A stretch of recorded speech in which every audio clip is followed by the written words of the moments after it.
Hey friends, welcome back. Throughout this series, Lewis has shown us that the enemy often prefers subtle sins over obvious ones. Pride that looks like humility, distraction that looks like productivity, criticism that looks like discernment. Now in letter 17, Screwtape turns to something almost no one expects. Food. At first, it almost seems laughable. Surely, with all the evil in the world, demons have bigger concerns than what's on our dinner plate. But that's exactly Lewis's point. The enemy rarely cares about the thing itself. He cares about what that thing produces in us. And perhaps that's why gluttony has become one of the least discussed sins in the modern church. Let's get into it. When most people hear the word gluttony, they think of one thing: eating too much. And while that certainly can be gluttony, Lewis argues that it's only one expression of a much deeper problem. In fact, Screwtape doesn't seem particularly concerned with how much the patient eats. He's far more interested in what the patient's appetite produces. He doesn't care whether someone wants more food or less food, as long as their stomach and their palate can be used to produce something much more destructive, like impatience, complaining, or self-concern, what Lewis calls querulousness. That's not a word we hear very often anymore. It simply means having a habit of complaining, always dissatisfied, always finding fault, always believing things should have been just a little bit better. Suddenly, gluttony isn't merely about consuming too much food. It's about allowing our appetites to control our attitudes. And perhaps that's why this particular sin receives so little attention today. Most people are looking for gluttony on the dinner plate, while Lewis shows us it often begins with the heart. Lewis refers back to the patient's mother. She's the kind of person who consistently insists, "Oh, please, all I want is a cup of tea. Weak, but not too weak, and the teensiest weensiest bit of really crisp toast." On the surface, she believes she's being modest, asking for less and simpler things. But in reality, her "all I want" requests are fueled by a subtle form of greed. She's not asking for more in quantity, but for exactness, an insatiable demand for perfection. She imagines these precise pleasures from the good old days when she claims one could get good servants who made everything just right. But Lewis reveals the truth. It wasn't that things were better back then. It's that she was easier to please. In the past, she had other joys that made her less dependent on the table. Now, daily disappointment is the norm.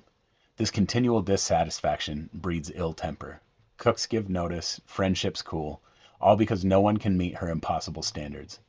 In other words, greed has led her here. Not greed for more, but for her own precise standards. And because of that, she'll never recognize gluttony, since it hides behind small demands that only breed perpetual disappointment.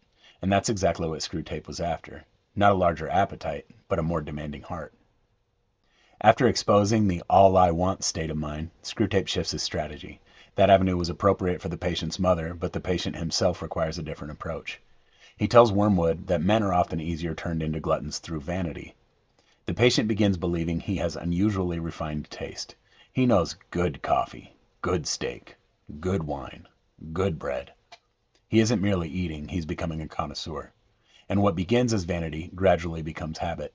His preferences quietly become expectations, then his expectations become demands. Eventually, the denial of one small indulgence puts him in a bad mood, and that's the enemy's real objective. Because once a person's happiness depends upon getting exactly what he wants, his charity, his patience, his justice, and even his obedience are suddenly at the mercy of his appetite. The issue was never the food, it was the heart. And that's why Screwtape is fond of this temptation. It disguises itself as sophistication, as refinement, as having good taste, when in reality, it's simply another form of slavery. The most surprising part of this letter comes near the end. Screwtape admits that gluttony itself isn't even his primary objective, it's simply useful, because a poorly governed appetite softens the soul for other temptations.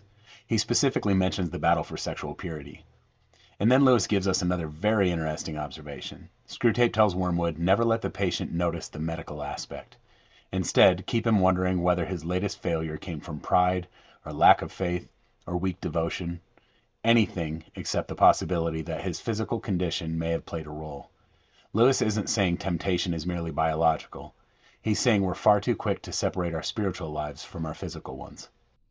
Imagine someone staying up until 2 in the morning, living on junk food, drinking too much caffeine, running on very little sleep, and then wondering why he's impatient, easily tempted, unable to concentrate in prayer, or struggling with lust.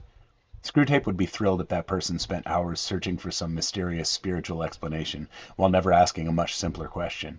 How have I treated the body God entrusted to me over the last 24 hours? Screwtape desperately wants the patient to overlook that connection. Because if the patient realizes that a little restraint today may strengthen him spiritually tomorrow, the enemy loses one of his quietest advantages. So what does Screwtape recommend? Feed him another lie.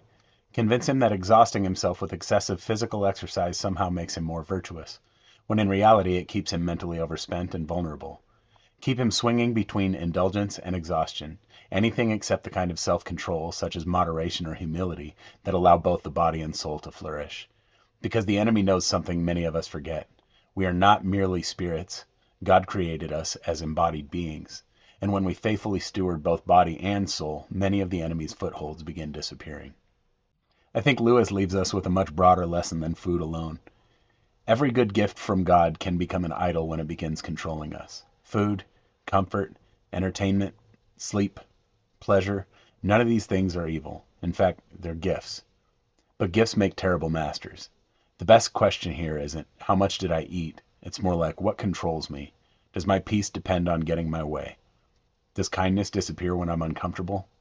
If our love for others depends on whether our preferences were satisfied, the issue isn't food at all, it's worship. The enemy doesn't need us to indulge in spectacular sins, he only needs us to become increasingly devoted to ourselves. In this letter, Lewis reminds us again that the enemy doesn't always attack through dramatic temptations. Sometimes he simply takes a good gift and quietly teaches us to worship it. So let's enjoy God's blessings, but let's remember that happiness doesn't lead to contentment. Contentment leads to happiness. Because the Christian life isn't about getting everything exactly the way we like it. It's about becoming more like Christ. Next week, we'll continue into letter 18, where Screwtape turns his attention to one of the most misunderstood subjects in the Christian life, love. Thanks for being here. I'll see you next Friday.